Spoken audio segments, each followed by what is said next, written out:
Hey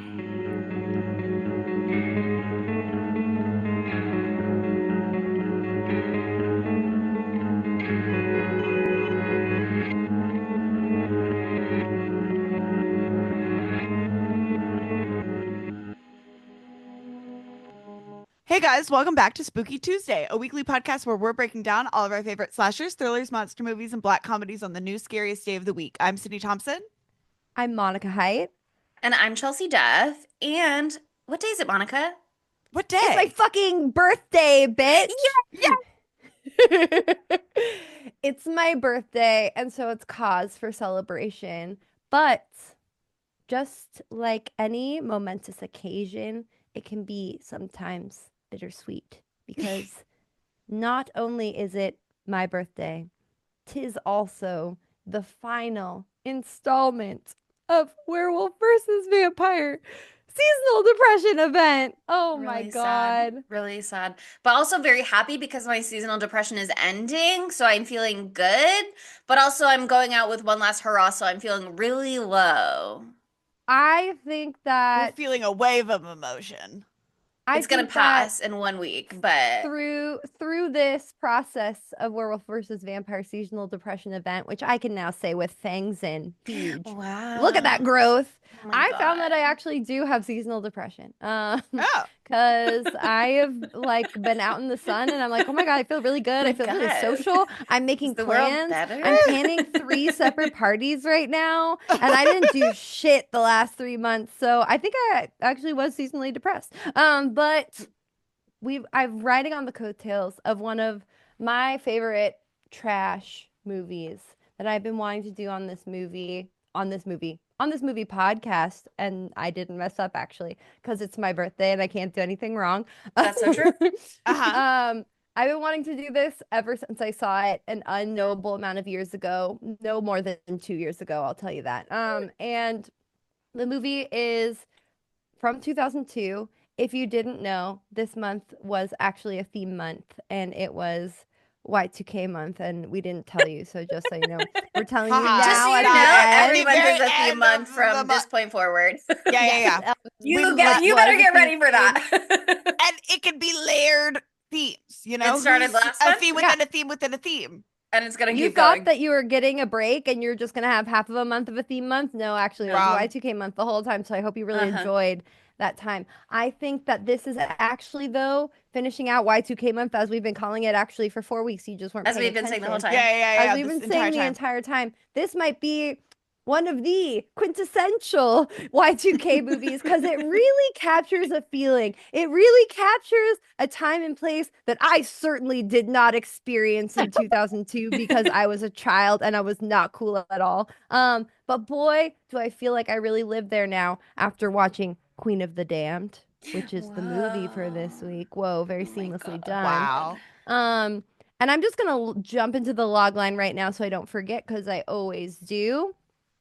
On IMDb, it says in this loose sequel to the interview with the vampire in 1994. That's why I was laughing earlier. The vampire Lestat becomes a rock star whose music wakes up the equally beautiful and monstrous queen of all vampires. You're Of like, all I vampires? Vampires. It's ridiculous. It Did they is. spell it with a Y like that? Yeah. No, but I think that That's how Lestat they does. wanted you to say it. Yeah. Yeah, I yeah, yeah. think Lestat in his rockstar persona, it's vampire with a Y Yeah, on his little vampires. logo and his branding. Vampires. Well, Mm. vampire. Lestat the vampire. Even though he I is just a wanted to French do a voice. aristocrat. Yeah, he's a French aristocrat, spending a lot of his time in Louisiana. And yeah, the reason I made us do this movie is because I watched it, and in the first 5 minutes, you're like, okay, it's Lestat. We remember him. We just did an interview with a vampire not too long ago. It was wonderful. How great. Oh, I guess Lestat gets hella depressed and he sleeps for 1,000 years. Oh well, what wakes him up? The sound of new metal music. The What? sound Exactly. That sound, that specific sound wakes him up and he says, "Oh my God, Oh my I was God. really depressed before." This is why it's also a good seasonal depression event Yes. thing, because he was so seasonally depressed that he slept through hundreds of seasons just to avoid all of them. So it's Hmm. actually very appropriate. And then he woke up because he was like, fuck, I heard rock music before, but it wasn't really hitting for me. But if you Hmm. add a little like screamo, screaming, guttural screaming elements and a little more metal to it there, that really feels good to me. And he pops They right really up understood how he felt. and he's ready. I can't believe that this is the plot of the third book in the Interview with a Vampire series.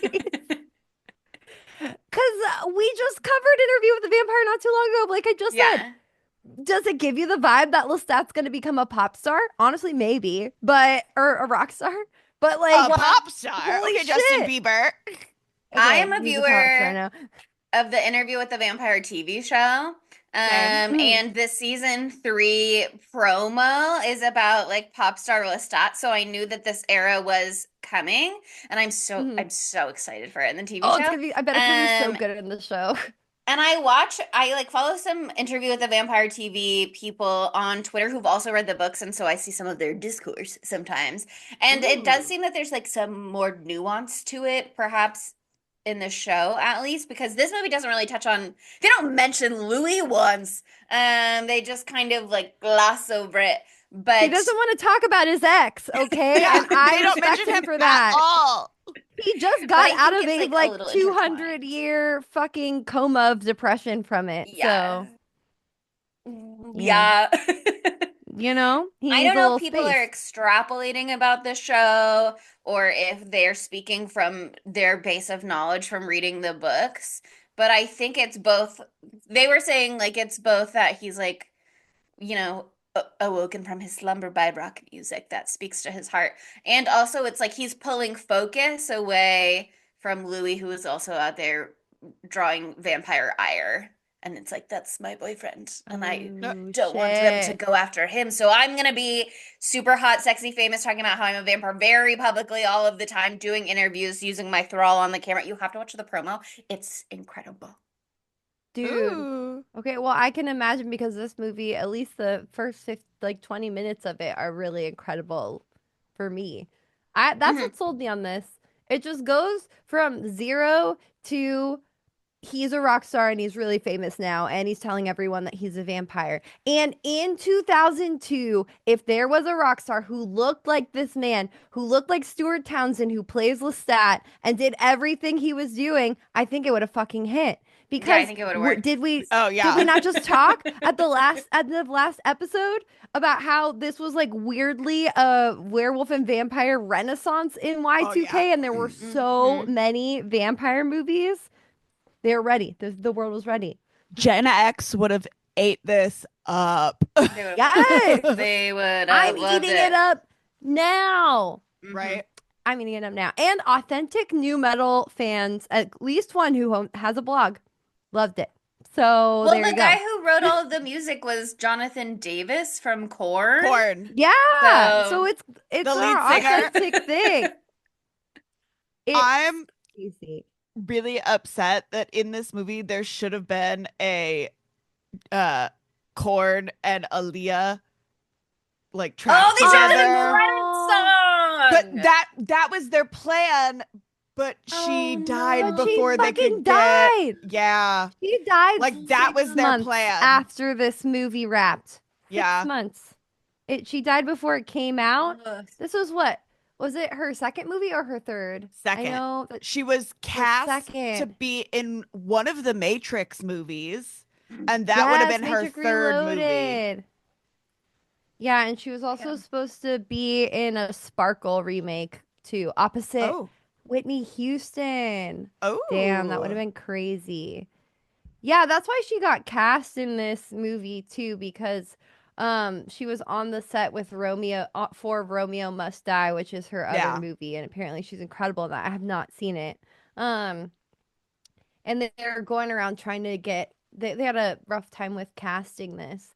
They were going through a lot of different people at one point. At one point, they thought about doing Cher. I saw that. I loved that. That would have slayed a little bit. I'm just saying. Okay, yeah, So but many good the quote, there's options. this really great article on Vulture that's like an oral history of Queen of the Damned, which was, I didn't end up finishing it, which I was so sad because it's like 400,000 pages long because it's really detailed. But they're like, since we're doing this whole like Egyptian queen thing, we thought it was really important for it to be played by a woman of color. And I was like, yeah, Yeah. no, I yeah, think dude. that's the right call. Probably. I mean, I guess it was like the year so 2000, so that seemed You like could have some gotten sort of away with anything progressive back then. It was like idea. really progressive. I've already brought this up on this podcast before, but there is that Cher vampire music video. And do you think that Mhm. she did that song to, oh man, what song is it? Queen of the Vampires? Is that what it's called? No. Cher World. I'm looking it up. Give me 1 second. Okay. But she maybe wanted to channel that energy that she channeled into her meetings about playing this role. She's like, I know I have it in me.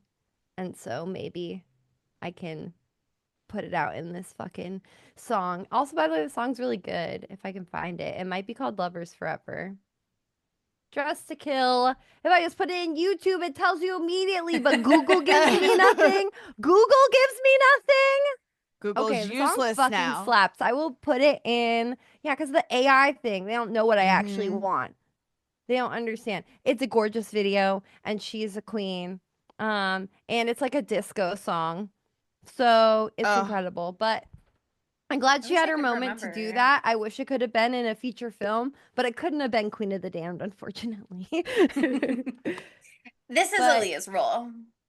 this is Aaliyah's role, and she's in it so little. Oh my God. That was my first big shock watching this there's for the like first time. 15 minutes of her in an hour and what, like 40 something, 45-minute 41. Yeah. film. It's Yeah. like she gets Yeah. 26 minutes of screen time starting 51 minutes into the film. Yeah. And I will say, while I enjoyed this movie, I think I will enjoy it 1,000 times more on a future rewatch because just my expectations of what a movie called Queen of the Damned with Aaliyah on the poster and Yeah. Aaliyah's name first billed was gonna be, even though you told me it was a Lestat movie, I think I would enjoy this movie being better prepared for what I was gonna see. Yeah, no, I guess I should have told you guys about that because, like, she's literally not in it at all. And the reason for that is because they were combining the book, The Vampire Lestat, and Queen of the Damned, like we said earlier. The Vampire Lestat, apparently they read it and they were like, one of the like screenwriters read it and was like, there is not a movie in this book because I'm imagining it's just Lestat wandering about and doing Lestat things for 600 pages, you know? I think And then it's they're like, "Ooh, the third one gets cunty." I think it's his origin story Yeah, he gives about a lot like of backstory. yeah, which like we Yeah. kind of vaguely see in flashbacks of this movie, but it is all wrong. No, Right. that And I no, like I read mean the they Wikipedia page for those books, and the Vampire Lestat one was super long. But again, it is a lot of backstory, and then it is a lot of like rehashing what we saw in Interview with the Vampire. But now Lestat's telling yeah. like his version of events, so I can see No, they where they're can't do a like movie of that. That would be really annoying the to most just watch the exciting same thing part again. is when he meets Akasha, and then we never talk about that again, or maybe Right. we could just so. Yeah, but that's where all the pacing issues come in because, like, okay, I said this earlier in our pre-movie chat, but I'm gonna be so honest and so vulnerable. And also, my lights are flickering, and I don't know why. And so, if that scares you as a YouTube person, it's just my power as Lestat the Vampire. And I'm please, scared. I'm and my scared. birthday energy is growing and growing. Anyway, I watched this movie. I watched it like 2.5 times in my whole life. One of them was today. One and a half of them were today. And I think when I watched this the first time, I think this is like a perfect movie for what exactly you're looking for, Chelsea, a lot of the time. A great movie to put on and not pay 100% attention to. It's Yeah. also a great movie to pay 100% attention to if you're me, Monica Haidt, because I loved every minute of it. But there are long swaths of fucking dumb shit. But I didn't realize that because I thought this was just not a great movie. I knew it was like trash, but like I was like, it's good though. And then I texted my friend and he was like, yeah, no, I turned it off. I couldn't get through the first 20 minutes. And I was like, what? If he had just powered through to 52 minutes, then Yeah, I think he it would would have have been stuck around. fine. Because once Aaliyah starts moving her body like that, it's like, who could possibly look away? Not me. No, of course. But that Once she said, goes, I and people start to light on fire, who could possibly look I away? think Stuart Townsend has thrall for real because I Yeah. was thralled up big time. I love a man who looks like a woman and does a little Yeah. growl. Hell yeah. Oh my God. I was in. I was like, this movie is so overtly horny. This is like all of the sexual tension or like all the sexy timeness in Breaking Dawn, but they just do it in Twilight. Like I feel like I saw so many Twilight parallels in this too. Like they're so horny in Twilight, but they are Mormon and so they can't. And in this, they're not fucking Mormon at all. What's They're Mormonism? not. What's religion? They're Mhm. like, let's fucking cut our titties open and suck the blood out. It's crazy. Anyway, so yeah, I thought it was a good movie. Found out today that it's bad. Sorry if you hated it, but I think you should just change your mind on that. Then you'll have a great time. Yeah, I think it really is one of those movies where it's going to be very colored by what you come in expecting. And unfortunately, from a marketing perspective, I think they did a huge I love you to Aaliyah, but a huge disservice to the movie that you're actually going to watch. Yeah. Yeah. You're not going to see her. But if you know what the deal is, I think you can come in with an open mind and an open heart, and you will receive a beautiful film. This is like what's another like bad movie that we all love so I was deeply? thinking, I was like, I know we've done another Thanks-killing. movie where It's not that bad. Come on. I know That's we've done another movie where the titular character doesn't show up until like the very end, basically. And I was trying to remember what that one was. Jaws. It was Jaws. Jaws. Was it Jaws? Is that right? I don't think so. I was just making a joke, but But whatever it it hit. could And be. it is true. I'm scrolling. shark's I'm not in it scrolling very back much. through. I don't know. This is like gave me like the kind of feeling that I got after watching House of Wax. Where like it Mm. has that song at the end. It has Helena by My Chemical Romance at the end, and I'm fucking like headbanging to the Yeah. end of the movie because I'm going so fucking crazy. And obviously, House of Wax is better than this, I would say for sure. But it has the similar vibes where it's like a time and place. It's trashy. It's got like the Paris Hilton of it all in House of Wax. I feel like there's things going on with that here. Like having Aaliyah, she is obviously comes with more clout in the acting realm because she was just kicking off her acting career and she was actually really good at it. Sorry, Paris, you were great as well. And She was many so would say that. good. Many would say that. Many. But it just 3 right here. it has that energy. It has a House of Wax energy to me, and that is what I am looking for. And also, like, I don't know, I've been kind of dabbling in this type of Y2K fashion just very lightly, like the new metal kind of fashion where it was more of like a goth version of Y2K, and I love it so much. And so I was just so enamored with what everyone was wearing in this movie. Like, everyone just looked fucking incredible, like the coolest person I've ever seen. What time and time again. The vampires and the non-vampires. And that's rare. Usually they focus on the vampires, but everybody, unilaterally, everyone is hot in this movie, even David. The 3 to 5,000 goth extras that they used for this movie all slayed. Incredible. Yes. Every Love single them. one of them. Also, I would like to make an argument now that I think that part of the beautiful music, part of the energy of the beautiful music that resurrected Lestat from his long slumber, an integral part of that was that zoom in on the nipple ring. Something about the tinkling of the nipple ring wiggling back and forth as that person played the drums. Probably, maybe, I don't know which. I don't know what they were playing, honestly. About nipple I was rings on an fucking about- episode, but maybe it was just amongst ourselves. We were Yeah, we are. We did talk about nipple rings. And Could've it's been on always Ginger something Snaps. that's top of mind. Mhm. And think about that. You get a nipple ring, It's you always on could top wake of up a mind and top of vampire and tit. he could make you famous. Ooh, top of mind, top of tit. Very nice. But yeah, if you just get a nipple ring, you could wake up a age-old vampire who's really fucking great at singing. By the way, just so you want to know. And he can make you famous in like 5 days. Just saying. Big endorsement there. Um, but I will say that Lestat like dropping in on this band playing in his old house and him just like being on top of the amps like splayed out like fucking Jeff Goldblum in Jurassic Park. And he's just like I don't his eyes are like rolled back in his head and he's just like eh. Like he's not it doesn't even sound very good. He's like weird singing just a feeling little bit, but like himself. not really.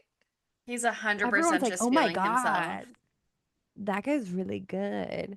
Yeah, apparently like there's a whole thing with him like in the preparation for this movie. They kept trying to get him to like practice the lip singing because I guess it's not him actually singing. Do we No, know Yeah, it's it's the who is Jonathan lead singer actually Davis of from singing? Korn. Korn. It is. Okay, good, Yeah. because it sounded really fucking good. But like that one like was just like an out of context when he first does it, and I was like, what the fuck is going on? And then later on when he sings his song, I'm like, I'm gonna be listening Oh to my all of these God. songs Yeah. all night after this episode, by the way.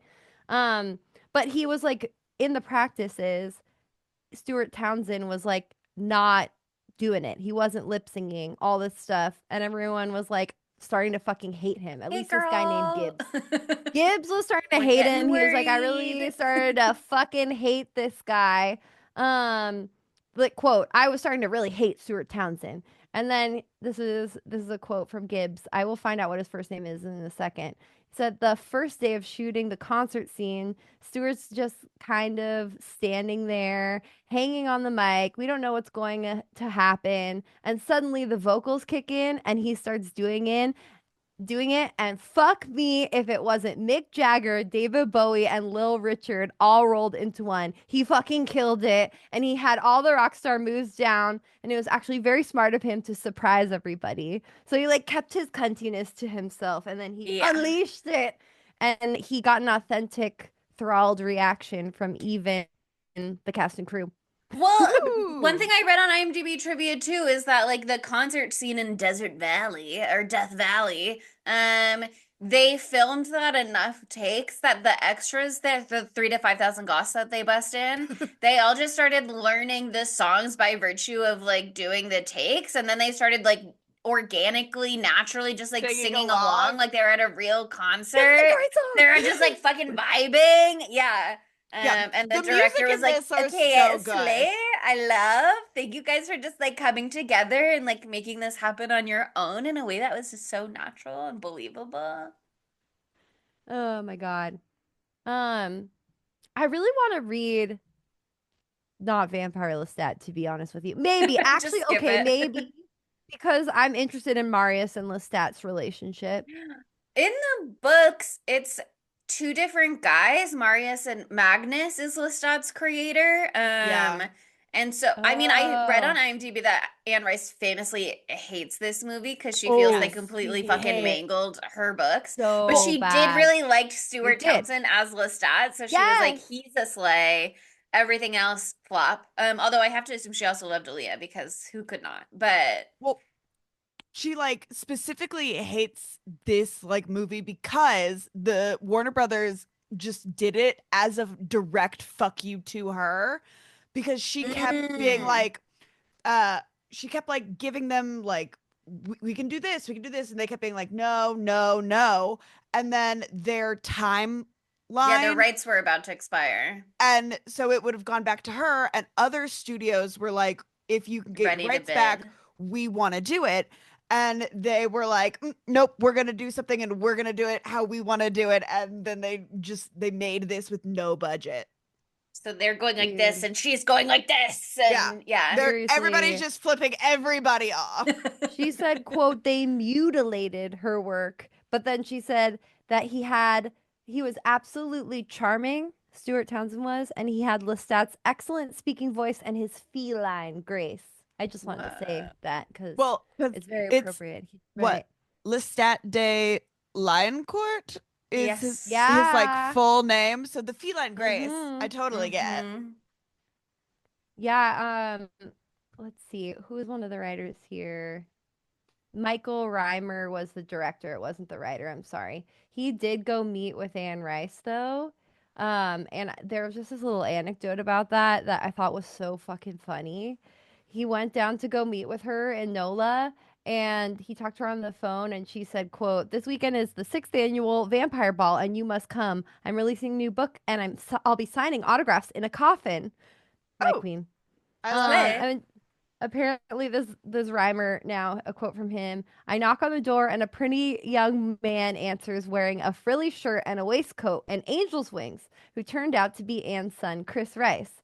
Then finally Anne comes in looking as she did in those days, like a smaller Diane Keaton, and she was carrying a tiny cooler which she kept tab in. Tab the Oh, drink. Slay!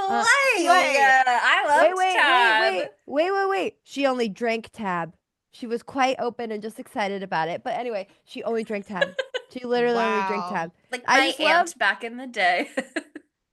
I love that he was like, anyway, let me set the scene for you. She's drinking a ton of Tab. Let me set the And we scene. had a She's loyal. conversation.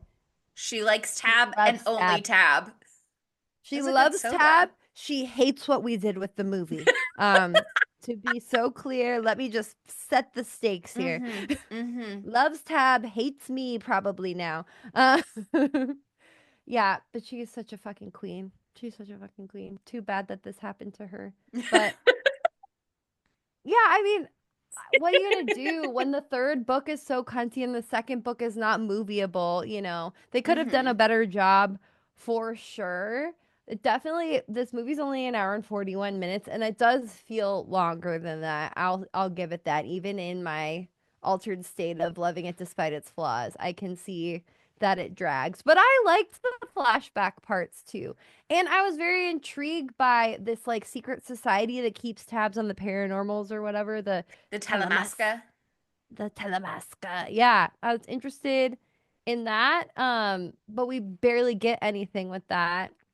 Yeah. And I was very confused for most of the movie about Jesse's whole origin story. They do explain it at the end, but I Uh-huh. was like Barely, very lost for barely. a very long period of time. And then they kind of had to say, "Here, Monica, this is exactly what's happening." I was like, "Oh, thank you for adding in that Oh, quote okay. Yeah, here yeah, at yeah, Oh. yeah. the end for It's anyone who hasn't so been putting two and two together."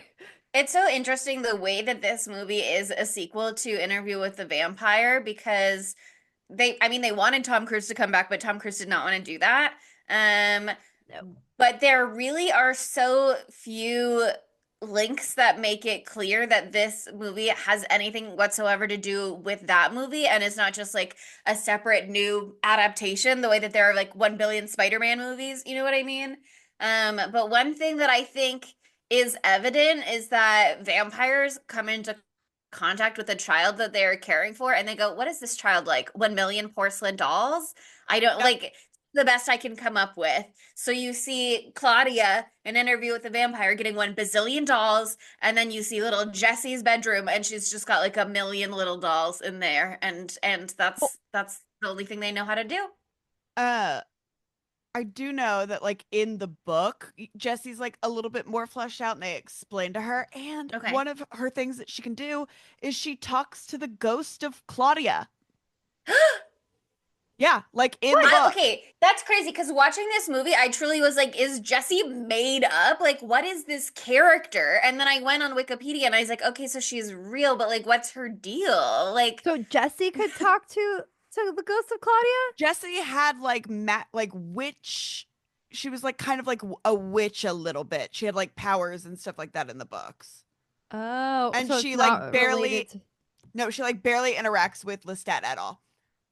Oh, well, I was very they compelled just by really their treats them like romance. they're gonna be together forever. This movie I straight love their washes romance. Lestat, and I was I know, I was like, not this is down with crazy. it. No, I disagree. I think that he still seems He's pretty giving gay, bi with yeah. Marius. Sorry, he seems I don't pretty know. I bi. think Marius and David are really, they've got something Well, going on. obviously, because Lestat has moved on to be with Jesse, Yeah. and so Marius is moving on to David now because they're Mhm. twins, weirdly. Where there was that one moment where I was like, there's something weird about this David guy. Is he really Marius in disguise? Right? And They then they are the appeared on screen same. together, and I was like, oh, I Oh, guess no, but they do look alike. It's like a before and after vampire transition kind of thing. So David also a canon character, apparently. that makes sense because why the fuck else would they have that in there unless that was part of it? In Just many ways, they stuck to canon, and in many other ways, they just kind of made some made stuff up. everything up. Yeah. they made some stuff up. The concept of this is so crazy that we already talked about how in 2002, 100% Lestat the Vampire would be top in the fucking charts. The song, Yeah. they fuck. He is so fuckable. My Jesus Christ, Lord. Sorry, I was overwhelmed this whole movie. I was like, happy birthday to me. Uh, and thirdly, question mark here. They're just killing young girls all over the country and Yep. they're getting away with it. I guess they could maybe, but like maybe people would put two and two together. Like, oh, especially if like we see that one moment later on in the movie where Jesse ends up getting picked as one of I was Lestat's like, how'd she meals. swing His that? manager is picking girls out, but it's of the crowd to bring back to him. Just I think it's an interesting, honestly, like parallel to like how not pop stars, rock stars, musicians can be predatory towards the young girls Mm-hmm. who are their fans, and that legitimately happens time and time again. But in this case, he's eating them, so it's a little bit different, and hopefully that's not happening in real life. Um, They are but getting chewed up and spat out in real life, but it's a yeah, little but different. But we see that moment, like maybe on Sunset Boulevard, where Mm-hmm. like all these girls are crowding around the manager, being like, pick me, pick me. Like there's a ton of witnesses seeing who gets picked.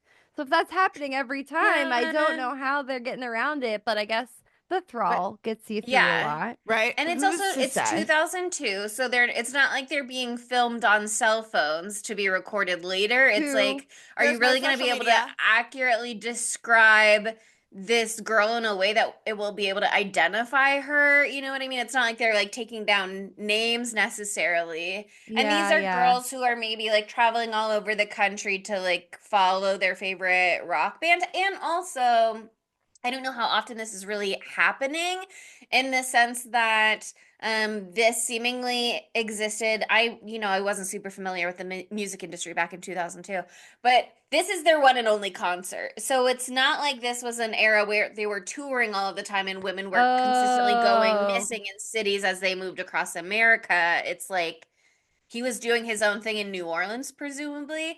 And now that he's in LA, he does have a delivery app, which is his manager bringing girlies to his house. But his manager, who both like kind of knows something is going on, but is also being like, do you want me to drive these women home later? And he's like, no, no, no, no. no. I'll take care He of them. knows. He Yeah. 100% knows. He knows 100%. There's no Yeah, question that because he doesn't know. He when knows the 100%. when the Episcopalian Mm-hmm. And he's comes like, it's with for the best. From Yeah. yeah, Tarzana. From right, Don't I Tarzana. get came She came all the all the way way twisted. from from Tarzana, Tarzana. which is such a big deal, you It know? is a big It deal. is It's a not. long journey to Hollywood. It's not. Oh, It's literally having to go not. over the hill is really It can be scary really tough, sometimes. okay? But No, yeah, but I the mean, Sydney, finish your point. When the Episcopal is being taken back, what does Oh, the manager say? what does he say? Like it's for the best or something like that? Yeah, it's Like, for the best. It's for the better. Like, yeah, because he knows otherwise if she had stayed, she'd be mincemeat, yeah, she'd be she'd be dead. So but he I think it's definitely one of knows. those it could be one of those things where it's like, at the press conference in the beginning, they're all like, "Oh, so you're a vampire, huh?" And he's like, "Yeah, I sure am."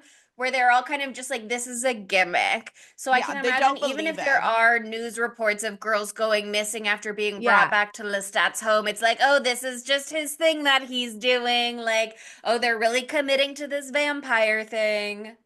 Yeah, no, the team definitely knows. The whole band knows, and his manager definitely knows. But that's how he controls them, probably. Um, but Well, yeah, he's no, I mean, paying. Like, know what I mean? Like, he's the reason they have money, all this kind of stuff. So they're no, just like, totally. It's like a deal with the devil. He's their little personal devil. Sexy, Classic sexy rock star sexy devil. manager, little am I right? Yeah. devil. But that first scene where he's like where he's feeding, he's gonna On feed those on two these girls. girlies. Oh my God, I love that scene It's cool. so much. I love the crawling. I love the girl being like, "Oh, how do I flirt with a famous rock star? I know, I'll tickle him." I just thought it was so fucking funny. Was she tickling Um, him or was she trying to unbutton his pants and then he like the pulled away and then the other, other one was like, "Oh, are you ticklish?" And Yeah. he's like, yeah, "Yeah, yeah, tickle." yeah, that's what I mean. That's what it was, a joke about tickling. That's how she tried to flirt with him. The other girl was like going straight for the pants buckle. I'm like, all right, maybe we're gonna like we're gonna go there first. Maybe he needs a little warm up. And he did. And his warm up is crawling around on the ground and then And the crawling on the wall. wall and then crawling onto the ceiling and then jumping down like onto them. It's Dog very pile. Spider-Man of him. Yes. It's giving Dracula, which they don't. They did it in Nosferatu a little, and they do it in Bram Stoker's Dracula a little. But most of the vampire adaptations ignore the fact that in Bram Stoker's Dracula, he can crawl the walls like a lizard. Yep. Yeah, I love that. I love that. I remember the first time I ever watched this movie, first scene makes me go crazy. That scene, screaming at the top of my lungs. I was like, "What's going on?" That he crawled up the wall. That's the thing that I love about this movie. It goes there. It just is things that I never could have expected a movie to do, Like it's just fully does the freak thing that I want, and it's so beautiful for me. Um, but you just brought up like kind of like vampire lore, vampire rules. And I wonder if you remember this better than I do. I really loved the idea in this movie that that Marius explains that when he's explaining to Lestat in the flashback scene like how to be a vampire essentially. He does the same thing we learned in Interview of the Vampire. He's like, don't drink the last drop of blood. If you drink their death, you'll die too. I remember we talked about that on a recent episode. But I didn't remember the part about taking in the person's blood means taking in their knowledge and their life and their experiences. And I really like that concept. Do you remember that at all from Interview with the Vampire? Was that a I don't even thing? remember that from this one. Yeah, it is. It's in this part, and it's like a kind of throwaway line, but then it like you kind of see it more with the Aaliyah parts later on. But yeah, basically Marius says like when you take the blood from someone, like you absorb their life, you absorb their thoughts, their knowledge, blah blah blah blah blah.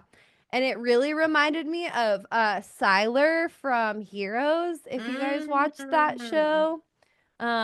Which spoiler alert, I guess, I don't know, but Zachary Quinto's character, Siler, his special power was that he like he had to eat the brain, right? I think Of so. someone. He could absorb their powers and all of that. So I thought it was really interesting and I just like that concept of a vampire obs- like becoming one sort of with the person that they kill, but I think it also adds this like interesting layer of like agony for a vampire's life where they have to like experience the whole life of the person that they're killing and then carry that with them. And I think that kind of makes the way that Lestat feels about or seems to feel about killing people in this movie make more sense to me. Again, this is really divorced from the way that he is in Interview with the Vampire. So I'm just going to pretend that doesn't exist because it's totally different. Um, but yeah, I Well, really want to read that book and see if that comes from the book or what, because I liked that concept. The Wikipedia page for that book kind of talked about how Lestat did kind of have an Edward Cullen style hobby of going after bad people and drinking Yeah. their blood. But Louis just was kind of like so deep in his own misery about being a vampire and killing people that he didn't even like really notice what was going on with Lestat in Yeah, that no, totally regard. true. So I think it's one of those things where it's like Interview with a Vampire. We are hearing Louis tell his story, and so you're getting it through his perspective. And Hmm. so Lestat really comes off as kind of like a villain and a monster and bloodthirsty, and he just loves to Yeah. kill. And it's like, Oh my is God. that accurate, or is that the perspective of someone that he turned into a vampire? And this movie kind of talks about like the very fraught relationship often between like a vampire and their sire a lot of the times. Or maybe that Totally. was also on the Wikipedia page, I forget. Well, I'm just glad too, now that you're saying that, it's reminding me of how much of a fucking bummer Louis is in the book for Interview with the Vampire and in the movie too.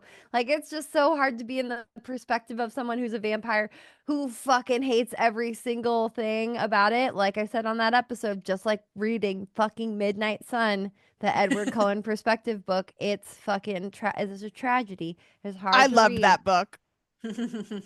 I read the whole thing, but there are parts where I was like, "Oh, he is depressed. We got it."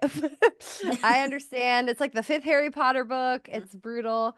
Um, but yeah, I think this one is so fun because it's Lestat even does have that different feeling about being a vampire where it seems like he like longs for life and glorifies the There's a living and quote people about with a that. bleeding heart. Yeah, what's the quote?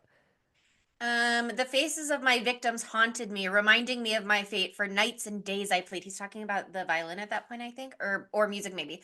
Furious that I would never again partake of the simple joys of the world. I was meant for more than this.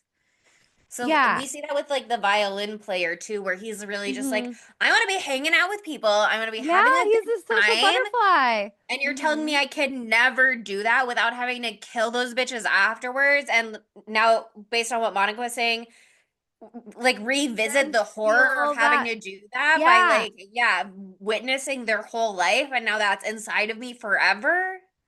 Yeah, that's why I thought it was two things were interesting with that that makes me think I'm not interpreting it, excuse me, incorrectly. Because when he doesn't suck the blood of the violinist girl, he snaps her neck instead. Hmm. So maybe he couldn't stand the agony of having to take on her emotions, fear, knowledge, whatever, because he respected her as a fellow musician. And he was sad to have to kill her. And then also when he sucks Aaliyah's blood, what's her name? Akasha. Akasha. Akasha. Akasha. When he sucks Akasha's blood, he learns her whole story. And I know that she's got magic special queen blood, but it like they already had said the part that I just recited, and the exact same thing as what he said would happen happened. So that leads me to believe that they do gain knowledge and memories of the people that they're sucking on. Yeah, How it's interesting complicated. because she says a quote about that too, with like the powers part of it. She says, drinking my blood allows you to live in the light, and soon the sun will no longer sting your eyes. So, like, he's taking in part of her when he drinks her Yeah. blood. Yeah, it's interesting. I like that concept. I think that's a really juicy concept to me. I wish there was more of that in this movie, but they're too busy being, and I'm gonna say it 40 times this episode, cunty, Yeah. They're to too busy do serving substantive cunt. shit like that. Exactly. They were too busy serving straight vibes, the best vibes, fantastic vibes, delicious vibes There for is one one hour and vibe that 41 they minutes. left in the oven, didn't serve on the plate and put on the table though. Um, Okay. I Which read the one? Wikipedia page for Queen of the Damned, and in the movie they're like, "Oh, we're gonna build our own kingdom," and Lestat is like, "What? A kingdom of corpses?" And Akasha's Yeah. kind of like, "What's wrong with that?" But the Wikipedia page for the Queen of the Damned says that she wanted to kill 90% of the world's human men and establish a new Eden in which women worship Akasha as a goddess. And I think they should have done Yeah. that instead. Wow. Love that. I'm ready. Wow. Wait. I'm gonna start watching the TV show. You would I love the know. TV show. And I talked to the blonde guy who's Lestat. What's that Sam actor's Reed, name? Sam incredible Reed. icon. Incredible And icon. what's the girl who plays Claudia? There were two girls who played Claudia. Yeah. Oh, the older Uh, one. The Chris. one who looks like an adult. One is named Oh. Delaney. Claudia, Okay, actress either I interview. talked to both of them on the red carpet because I Bailey was trying to get Bass them was to do an one. interview, and it was super awkward, but it was awesome because I was like, "Whoa, I'm talking to two vampires right now. Pretty Delaney sick." Hales was the second Claudia. Oh, cool, cool, cool. Yeah, it was great. It was great. Fantastic. I'm gonna watch it so I can watch the beautiful women-centric Eden that Akasha, well, probably doesn't Four create. short seasons from now, I'm sure. Yeah. 4 short seasons from now. Oh, man. Okay, this is important. Let's talk about the vampire nightclub. A vampire nightclub is so important, and there's always should be one in Everybody every vampire loves. movies. The Everybody Admiral's loves. Arms. Yeah, I thought that was so funny too when Jesse was like, I I learned about it from interpreted the his ancient lyrics texts.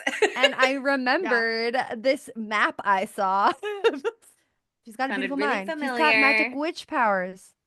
What's funny is So those lyrics don't actually appear in the song as you hear it in the movie because Jonathan Davis was like, I'm just gonna do my own thing. good for him. What he Mhm. did worked. What he did, Slade, and we can ask no more of him. We can ask no more. We can ask no more. Oh man, I can't wait to blast these songs. I'm gonna learn all the lyrics. This will be my new Helena. It's gonna be wonderful. Another But yeah. interesting IMDb trivia point, though, is that on the Uh-huh. soundtrack, when you buy the soundtrack, it is not Jonathan Davis's vocals. His vocals are only in the movie. And I have to assume it was some sort of like contract issue that maybe he had like exclusivity with his record label or something where he wasn't allowed to like record an album for somebody else, but he could do like movie stuff. So it might sound a little different wherever you find the soundtrack, but I bet you could find Well, I feel a upset YouTube now. playlist, I'm perhaps, sure. of I'm clips upset from the movie. though. I'm It could be feeling, better. We don't know. We'll have some to would research and say, find out. upset.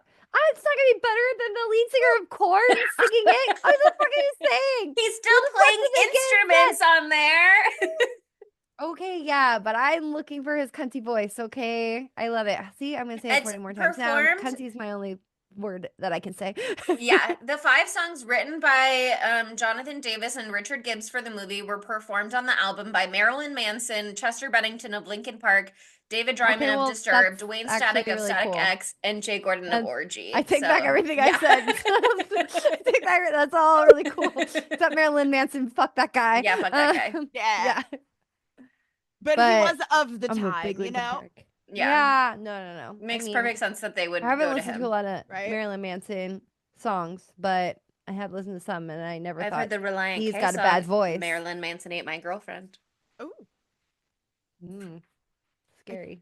dated a guy who was his roommate at some point. Scary. I know. Yeah, Okay, really quick nightclub. I love the vibes. I love Mhm. it so much. I love that everybody's like sexy bald. Like a lot of people are sexy so many- bald. I like that businessman is hitting Mm. on that sexy bald person of unconfirmed gender. Ooh, if you Yeah, ask there's me. a lot of genderqueer people in this movie, Mhm. honestly. Vampires are innately gay, and I mean, will when you die have on the hill that eternity, Lestat's still by. why not? Yeah.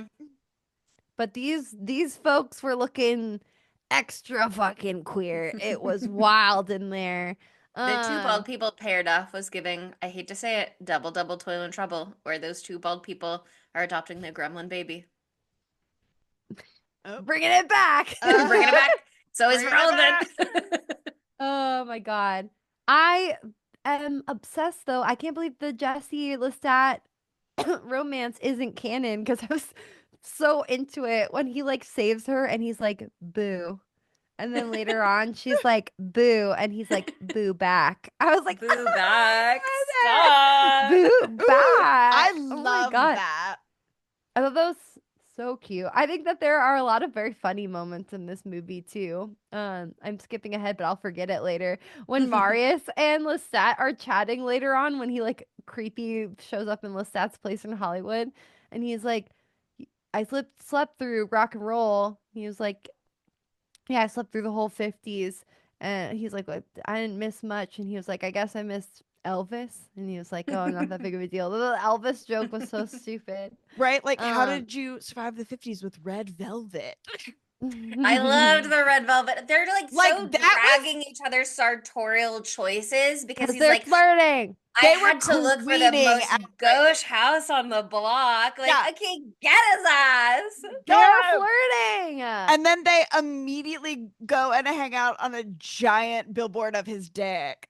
Yes. Oh, we're just gonna sit Yes. right here in front of my low-rise Oh, here, pants, let my me low-rise leather show We're gonna sit you. right here on my package, We're you gonna know? sit on my dick and look at the view. How Sit on my dick beautiful. and spin.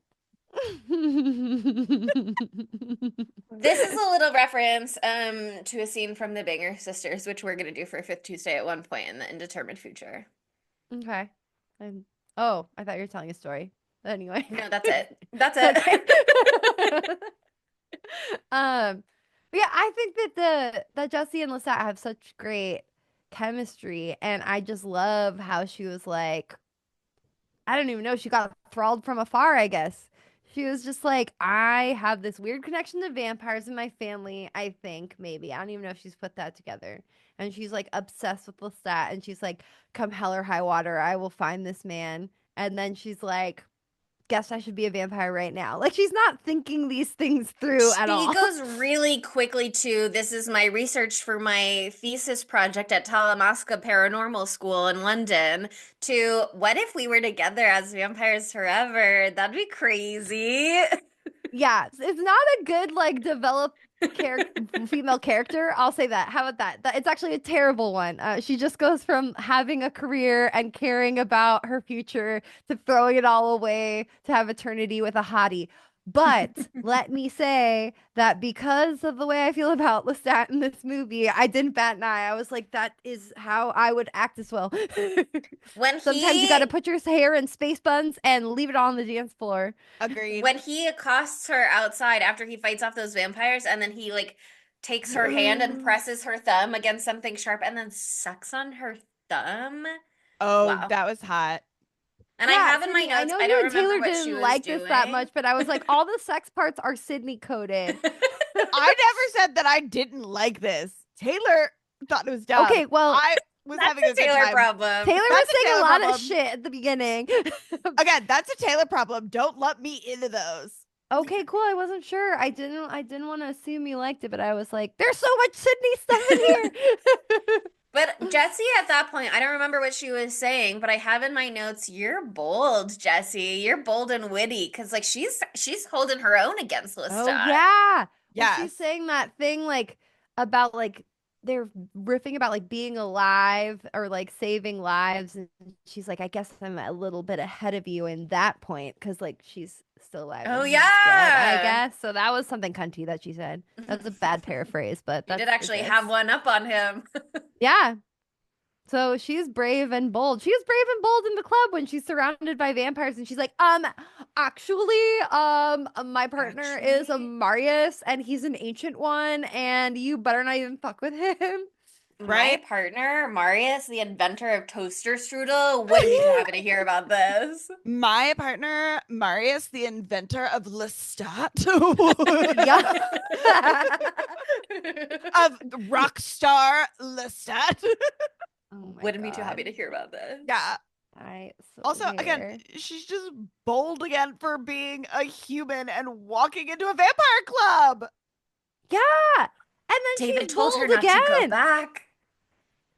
She's bold in so many ways. Later on, when she goes to the group of women who are just like, let me be the one to fuck Lestat tonight, or let me be the one to be Lestat's lunch tonight. And she just like walks to the front. And she's like, I know that I'm so hot.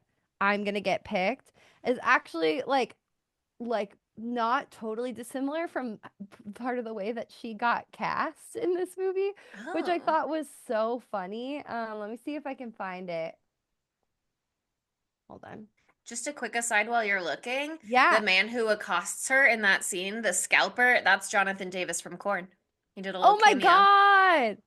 I Oh, was like, when why And are he they improvised focusing on it. this so much? I was like, this Wh- part of this is so long. Now I understand. but also too, like when they were like, "Oh, I got $200 tickets," and everybody was like, "Oh my god, that's so expensive," and now we'd be like, "Oh my god, $200 tickets, that's so cheap," Yeah, yeah, that'd be a great deal for a concert like this these days. right?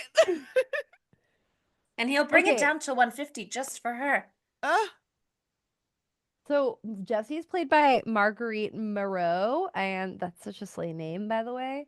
Yeah. And apparently she was talking about the callback process. It was really, really difficult. There are a lot of people who are like more of an A-lister than her. She had just done a pilot for a show and it didn't get picked up, and she was You going mean to be her in work Wet in the Hot American Mighty Summer Ducks? and it didn't get picked up. And so she didn't have as much under her belt. And so this is the quote. She said, I had this great friend at the time, and we would roll around in our black clothes and drive a sexy Mustang, and we would take all these great crop top pictures. You know, we're just coming out of the 90s. I put all these photos on a matte photo paper and I sent it to the director, who took it to Warner Brothers and was like, this chick is it. So mm, she made a cunty collage, and that's how she got the job.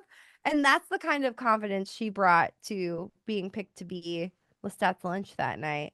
And it worked. And she I got to love go that. boo back. And they got to have their very own, less cringe, in my opinion, hold on, spider monkey moment. Yeah, The flying is crazy. I love the flying. I love the flying. There Like, are at least 15 moments in this movie where I'm like, it's the album cover for Avril Lavigne's debut. Like everything is based around that vibe. One person standing still and everything else is like shwa shwa shwa shwa motion shwa blur. around them. Motion blur, motion blur. That's like half of the fucking concert is that with the Hmm. vampires in the crowd and all the crowd moving around them. It's There's so one good. completely egregious. Oh, the slow-mo moment of Lestat getting ready to play his violin for Akasha. That was crazy to me way earlier in the movie. Oh yeah. Yeah, that was so funny. The whole Akasha's whole story is just so crazy. She was just like woke up inside because she was like, "There's a man I am horny for in the vicinity. I feel Yeah. his horny energy, and I will lure him to me." And Marius is like, "What the fuck? Like I've had her here for years, and she's never done anything." And Lestat's like, "That's because I wasn't here." He was right. He was right. Mm-hmm. They Mm-hmm. were called to each other. Um, and I also love with Akasha when she's like literally got into this situation. She was like running the fucking world, destroying everything with her hubby. And then her hubby, I don't know if they're married. I'm gonna keep saying hubby. Her hubby, partner, king, whatever, got real depressed and he turned into a stone. And then she got real depressed and she turned into a stone. And then later in the movie, she goes through this period where she's like, you know what? I decide I don't care anymore. Why am I gonna let this man keep me encased in marble for the rest of my life? I'm gonna eat his marble throat out and I'm gonna go burst some people on fire. she needed Girl boss. sustenance, and he was the only one around. Mm-hmm.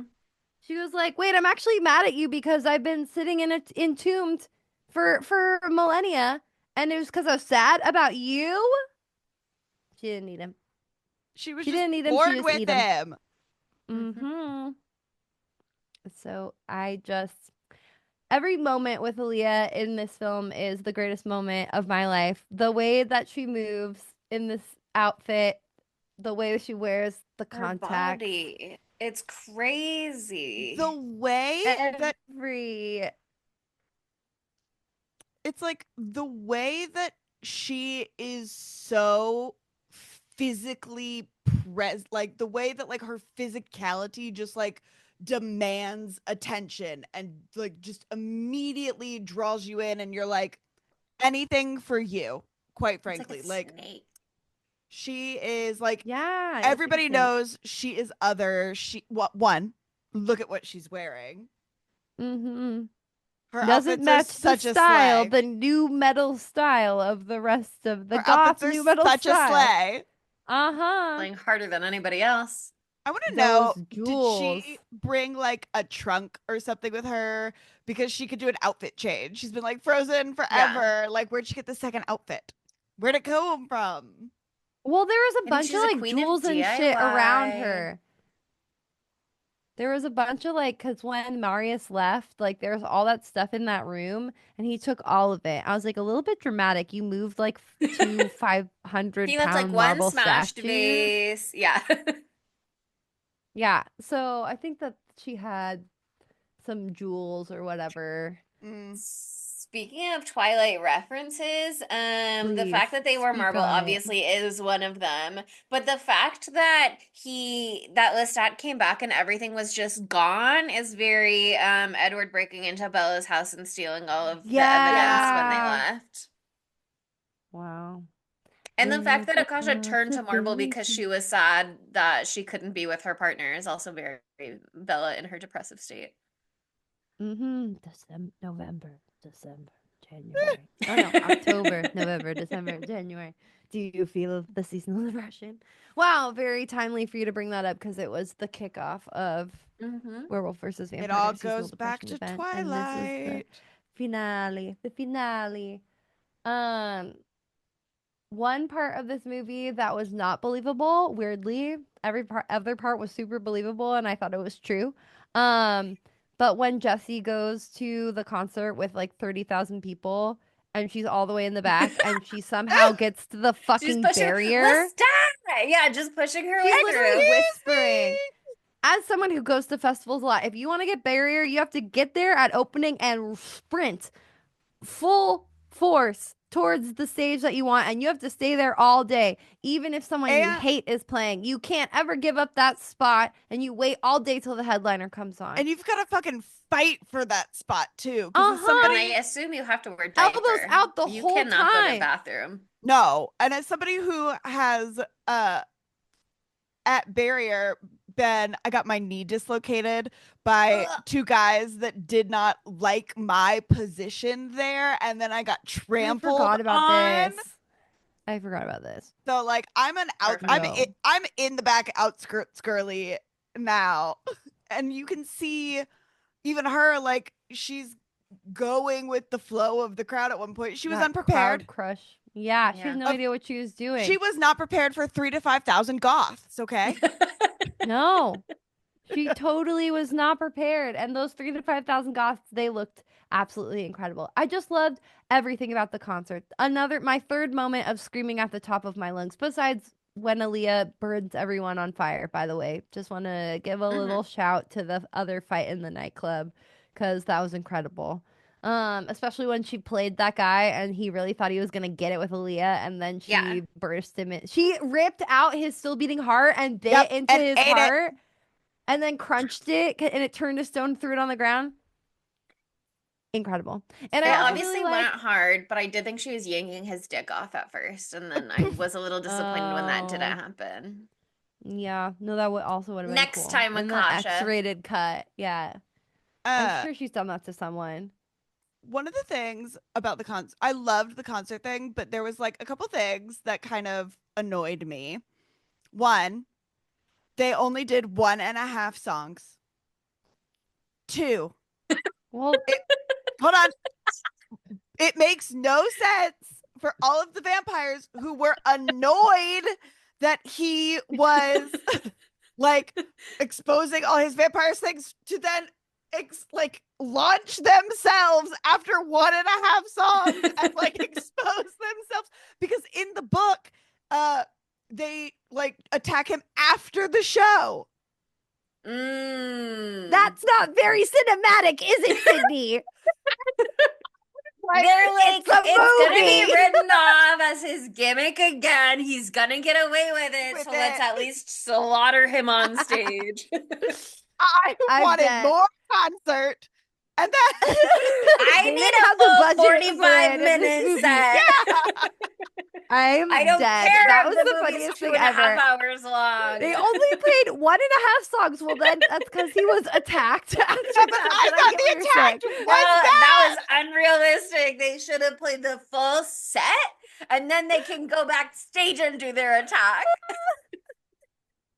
Yeah, because the I'm whole dead. reason I'm dead. that they're mad is that he's exposing vampire secrets, and so it makes no sense that they It's would not go in on their stage character. and then expose more You're right. vampire That is the secrets. plot hole. And You're also, right. You are right.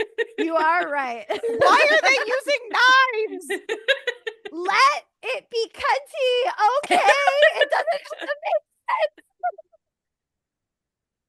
I died. I literally died when they like zoom in. They're doing one. Sorry, it's in Death Valley. Dead. Yeah. Two, in like 3 days, I leave to work Coachella and Stagecoach, which is in Coachella Valley in the middle of the desert. And so I'm like, is this what's going to happen to me? I think so. It is. Three, they're panning over the crowd and the music's already been so incredible. And then it's literally, wah! They're literally playing Down with the Sickness. I couldn't believe it. I was like, that is what I've been thinking in my head the whole movie because that's the vibe. And I then was they so got hyped. Disturbed opened for the vampire Lestat Exactly. at this festival. I was screaming. I was filled with so much joy. And then you get the Avril Lavigne vampires in the crowd, and they're all hot. Yes. And what did you want them to have? A gun? They're vampires. They're vampires. They use their hands and their teeth. And their teeth. Yeah. But okay, I but wanted the them to knife be- kind of fits the aesthetic, though. You know what I mean? True. It's giving Chrome Hearts, you know?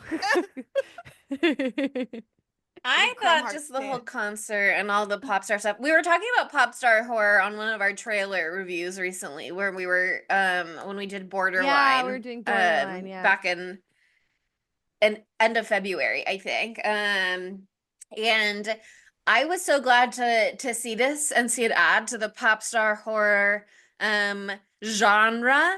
I And I also just know. like loved all the real life details they brought in, like Sabrina Ochel or whatever her name is from MTV News when they Yes. had that little segment that made me think of Josie and the Pussycats so much. Also, This is rock I love the star press horror, not conference. pop star horror, Chelsea. I Okay, know, but I'm kind of well- holding it together. Same vibe.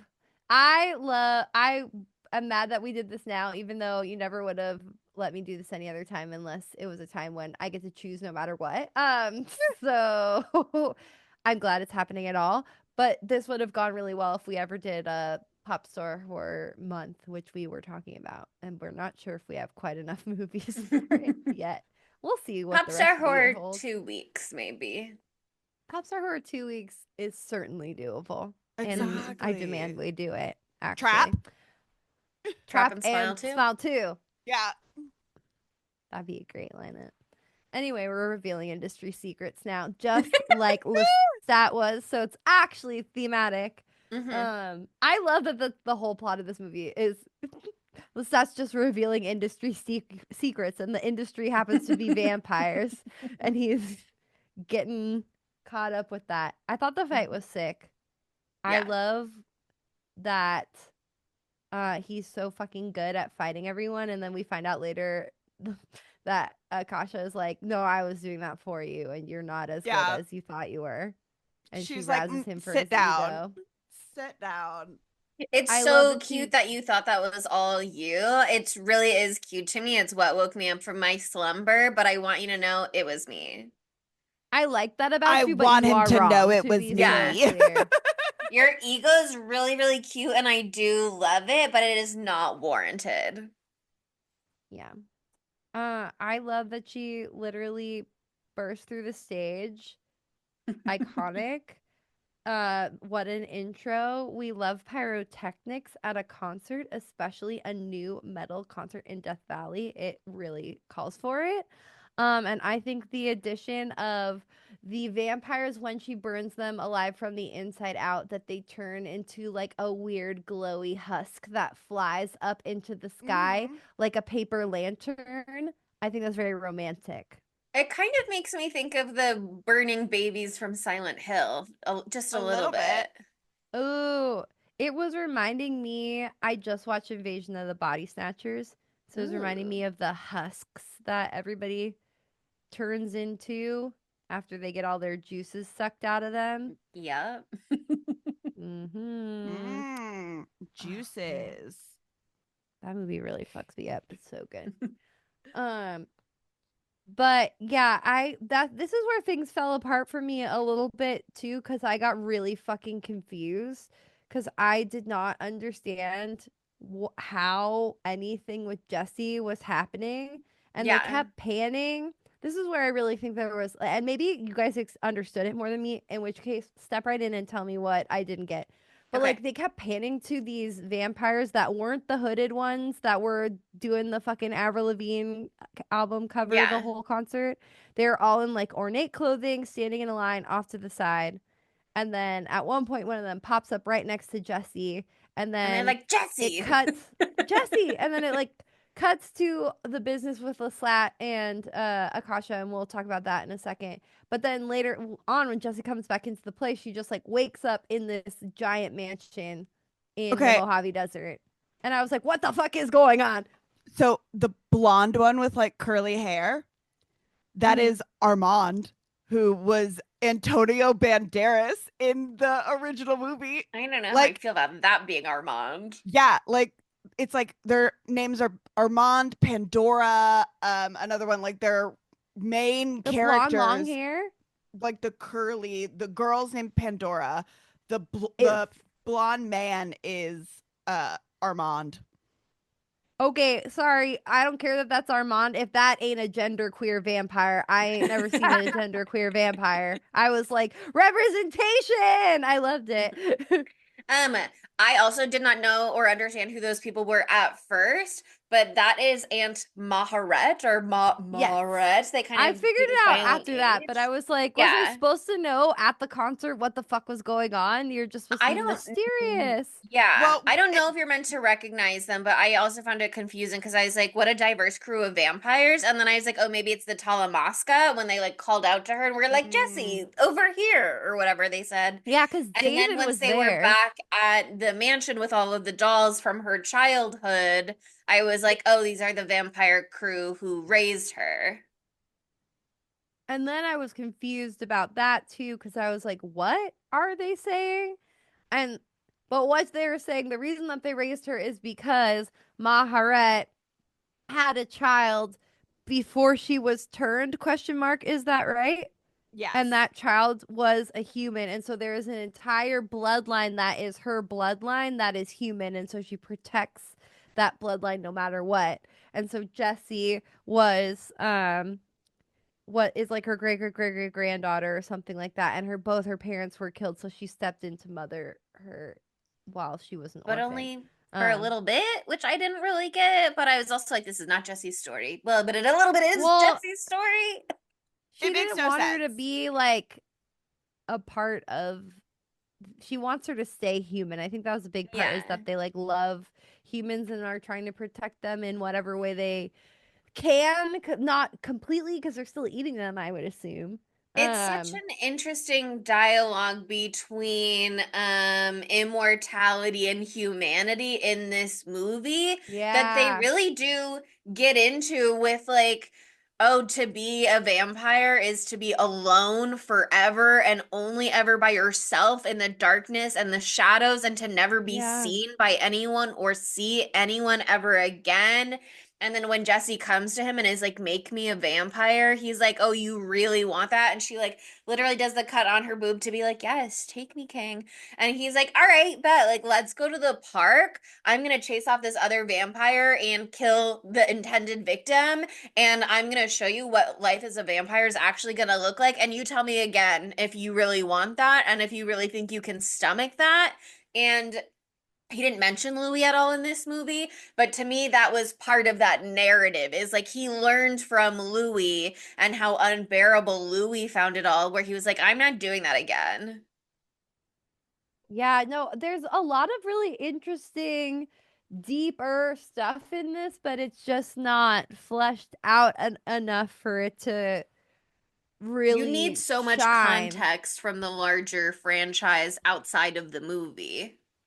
I mean, they say, yeah, that's true, but they say some of it in there, you know, the Mhm. reason why, like, okay, so we just were talking about what was going on with Jesse, but at that same time, Lestat is over having the steamiest sex I've ever seen The with hand coming out of the Akasha. bathtub. Oh my God, the red rose petals, her sucking his nipple slash sucking his blood out of his like heart area. More nipple stuff. Do you think that Acacia set that up, or did she just find a place that already had it there? You know, I think she can sense roses in a bathtub from and 500 a miles away. heart-shaped bathtub. Yeah, she That's one of finds her what she powers. They needs when don't she talk gets about what that, she but that's needs. one of her powers, yeah. But I mean, it's so clear that Lestat is interested in her, obviously, enthralled by her. She's gorgeous, she's powerful, she's incredible. She wants to be like, you know, she wants to live largely in the same way that he wants to live largely, but not actually in the same way. They mean completely different things because he still has morality in some ways. And Acacia, I don't even know if she ever was human. Like they don't explain it. Maybe there's more, there's probably more in the book, but like She, uh, I, I like read up on her backstory. She was a queen in Egypt, and yeah. like a spirit inhabited. She was murdered, and a spirit kind of mingled with her soul, and that's how she became Oh. the first Mm. vampire. And then she That's why she's turned, like a god. yes, and then she turned her husband, and he became like the first like fledgling vampire. And Mm. the reason the her like anti-vampire has to kind of like take her last uh blood, and then Drop of she blood. becomes stone, is because she is that first vampire. If she dies, all vampires die. So like Oh she, when fuck. she drinks Yeah, well, like because it's her those rules. blood, The vamp. I hate that vampire rule. I think it's so like annoying. Such a cop when out vampire she rule. Where like drinks if you kill the sire, it kills every single the one that whole vampire's ever line, made. yeah. So you're saying because she takes in her last drop of blood, that means the vampires don't die because the last blood is preserved within Maharet, or they do die? No, uh it's preserved. She becomes queen of the damned. Yeah, Like because they You she, have have that to line at the end where it's sacrifice like, your she's yeah. dead. And it's like, normal no, life. she just sleeps. And so To defeat whoever the queen is, you have to become the new queen, right? in the book, uh Ma like Maharet had a twin sister, and they were witches. And Slay. the like Which makes the sense with sort of the Jesse stuff. yeah, and the queen, uh as a person, was like tormenting them and like all this kind of stuff, and she rips out one twin's eyes and the other twin's tongue, and like they get like sexually assaulted and like all this kind of stuff. It's like not great. And then That's a Oh they lot of Anne turn them Rice God, stuff. into vampires. Anne loves her trauma. But so like one of the Oh, twins isn't even here, and they like added like, so you're just but in the uh book, the other twin who isn't in the movie decapitates her and then absorbs her soul, and like then the other twin becomes queen of the damned, and so none of the vampires die. wow. Just Um, narrowly avoided it because you can't Thank let God. Akasha keep going, but you also can't take a bitch out. Like, you can't let her live, but you can't let her die. Oh no. it's a rough situation. It's a catch-22. Um, time out again. The thing with you guys being robots happened again, and I really wanted to hear that, so I again couldn't take this out yet. Also, my electricity is really fucking freaking out. It's so weird. Maybe you have a ghost. Oh, It's like have you ever affecting thought my about that? computer too, because everything starts slowing down when that happens. So I don't know what. Is it really windy right now? I don't think so. I don't know why it's doing this so weird. Anyway, um, I think the like final showdown of this movie is pretty epic. It was never in a doubt in my mind, unfortunately, though Queen Aaliyah is Queen Aaliyah and she's the Queen of the Damned, and she is actually named Akasha, and I'm sorry. Um she obviously is incredible and all powerful, and she does have a really great plan for the future, but alas, it's not in this movie. It's so clear to me that Lestat has this like passionate thing for Jesse as well. So, like, there's no way he would go along with this new life where he's just been on the top of the world doing whatever he wants, and now he's gonna have to be like the Queen of the Damned lackey and watch her just murder everyone, you know? I mean, he wouldn't be the lackey, he'd also be a king, but like, King let's see Counselor. how Yeah. things went for the last king, you know? Not so good.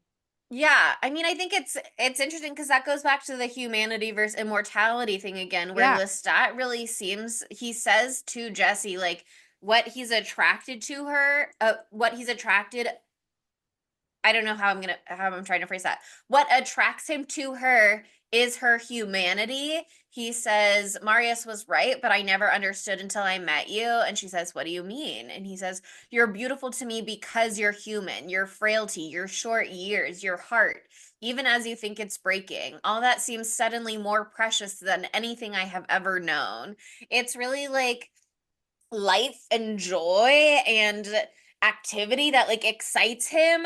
And so while he wants to be like a king and a god, and the idea of that with Akasha is enthralling, and like drinking Yeah. her blood makes him feel powerful, and he has this hunger that Marius talked about earlier, where it's like, oh, he's hungrier than everybody else. But he doesn't want to be like king of the corpses. He's not interested in just Yeah. like No. being He king of a loves world life. littered with bodies. Well, and he He even loves music, and music is the spirit of being alive, like in my opinion. So that makes sense to me. Well, and he even like earlier we see him talking to Jesse and being like, I think I like you so much for your humanity, like you're fragile, Yeah, you're blah blah blah, like all this kind of stuff.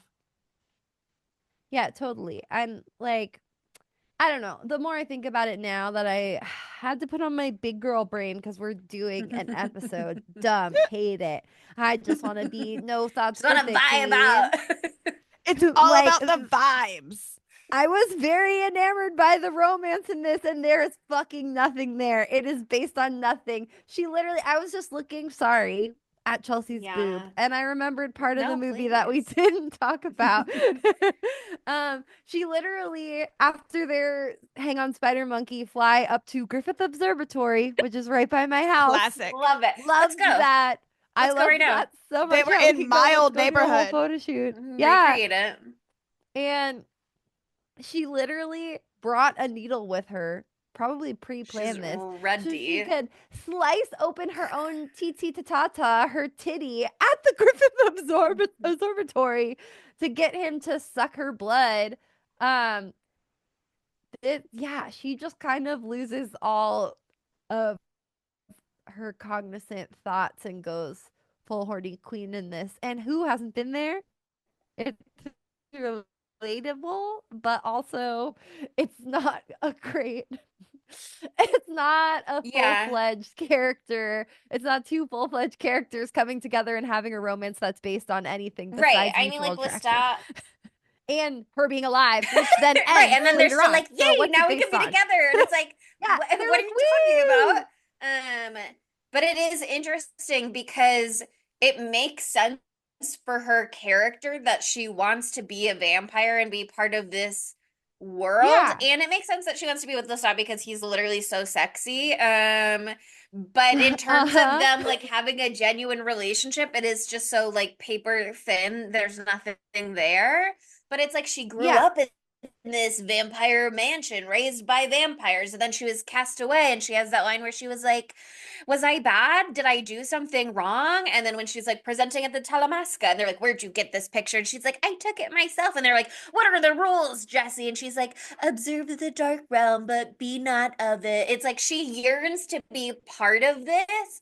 And then finally with Lestat, he's like engaging with her from this side of Zach, the world yeah. and not the outside of the world. So it's like I Yeah. see why they lock in on each other because he's like, Yeah, you no, see me and I want to be seen.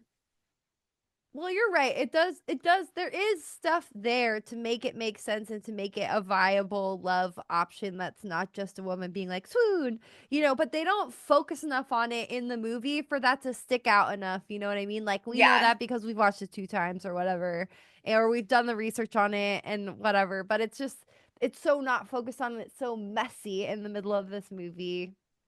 It's also like it's not surface level, you know what I mean? Like to want to be seen and to find somebody who sees you is in many ways like very deep. Totally. Um, and to want to be part of this world and to have someone in the world like extend the hand to you, again, in many ways very serious.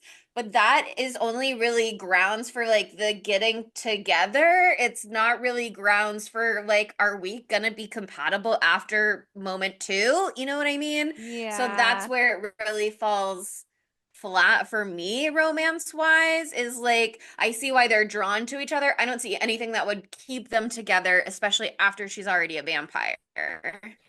Yeah. I guess though kind of they were forced into the trying to make this work long term because like Akasha is like kill her because she Yeah. sees Jesse as a threat as she should because Lestat's literally like into her big time. But then he doesn't want to kill her because he's into her big time, as I literally just said. And so he formulates his little plan in his little brain where he's like, "Oh, I'll just change her. She wants that anyway." Later on, and so then she's already gonna have to become a vampire. So they might as well give it the old college try. So we don't know. There Mhm. never was a Queen of the Damned 2. Shockingly. Yeah. So shockingly. I did love everybody like I didn't love it because I love the Queen of the Damned. I think she's a bad bitch, but I loved the visually like everyone coming like and feeding upon her at once. Yeah. And she's like trying to shake him off. But I thought was something that was so interesting, and I didn't really understand what was happening at the time. Like people were being burned up, some of them were being burned up right away, but others weren't. And I was like, why? And I was like, if they got enough of her blood in them, they were Mm. protected from her own powers. I thought that was so interesting. It was very cool. That's how Armand apparently Armand, the Armand. blonde Armand. one, Armand. That's how Armand doesn't burn up. Like they He was so weird almost in that do. scene though. Like I really thought for a second that they had done a body swap and Akasha was going to be in him. And the way he was like, I'm powerful now. I was like, oh, that's Akasha. And then it was not. That was not correct. No, yeah, I can see what you meant though. They're just feeling themselves. They had some of that sexy queen swag inside of them, Ooh. as they should. Um, yeah. Oh, just it was a hot, sexy mess there at the end, and then they're like, "Oh yes, of course." And Mahatra is a statue now. How do you say her name? It's like Margaret Maharet. with an H, and it's like Yeah. they kind of don't say that. It's not like Maharet. I just don't know how to say it the way that they say it, where it's almost They like like Maharet. Maret. Maharet. It's Maharet. just to like let you know to Maharet. like really kind of They do a extend little that Brent. syllable. Yeah. Cool name, I guess. Maret. Maharet. I could only tell from the subtitles what her name was. So Yeah. No, same. I had to have them on for this because I was trying to hear the lyrics of the song yeah, to obviously. glean the secrets of the vampires. Because those lyrics are rife with them. In case you didn't know, in case you weren't paying attention. Um, but yeah, I mean, again, I was still wrapped up in the romance, and so even though silly, I loved the ending too. I love that we got to see hot vampire Jesse go back and say, "Hey David, I'm a vampire now. Just so you know, don't I worry know about this isn't me." what you wanted for me, but I just want to let you know I'm actually thriving. I'm I'm actually having a doing good really time. good. I'm having a really good time. This is my boy Toy Lestat. I think you've read his diary. Weird. We're here to give Lestat, that back so you can keep reading it. Thanks for taking and such good care of it, David. I love the Marius showing up thing. Do you think he's gonna eat him, or you think he's just I think they're gonna gonna fuck play nasty. with him? Yeah, I think He's we're gonna gonna fuck give him another nasty. painting of himself. He's like, David, draw me like one of your French girls. Exactly. Oh, yeah. Oh, I hear That's you're what that was. I collecting my forgot about the painting thing in the portraits. beginning. Want to I'd do love one to sit for yourself? one. Yeah. Nude. And then it ends with the music video for Avril Lavigne. What? Yeah. Which song is that actually? I'm looking it up. Avril Lavigne music videos. Watch it not tell me what I want again.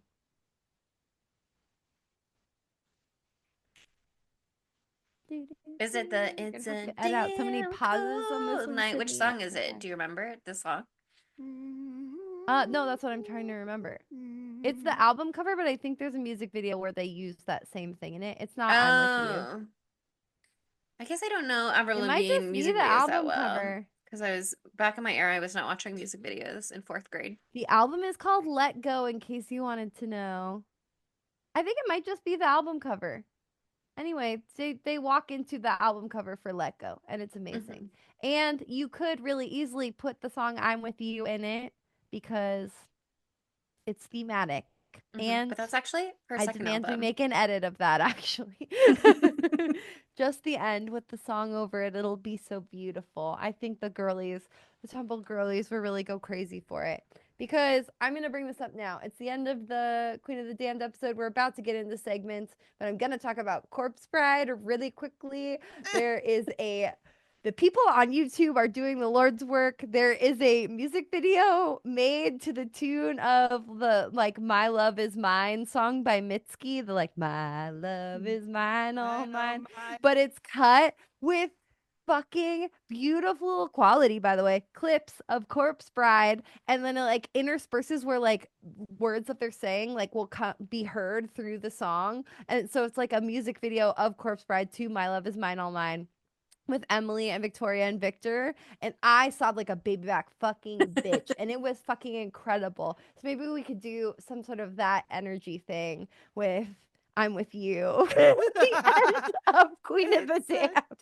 I'll take it into consideration. Gonna make you guys crying.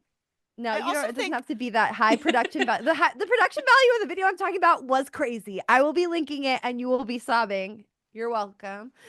I can't remember what Madonna music video also ends like this too, but I think there is a Madonna video very similar to the ending of this as well.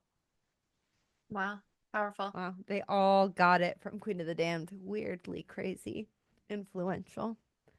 Okay, I think it's time for our Segundos.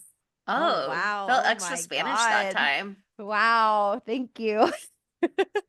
It's time to ask the age-old question. How could this movie be gayer? Pretty They gay. could have stuck to the fucking books. Where were his boyfriends?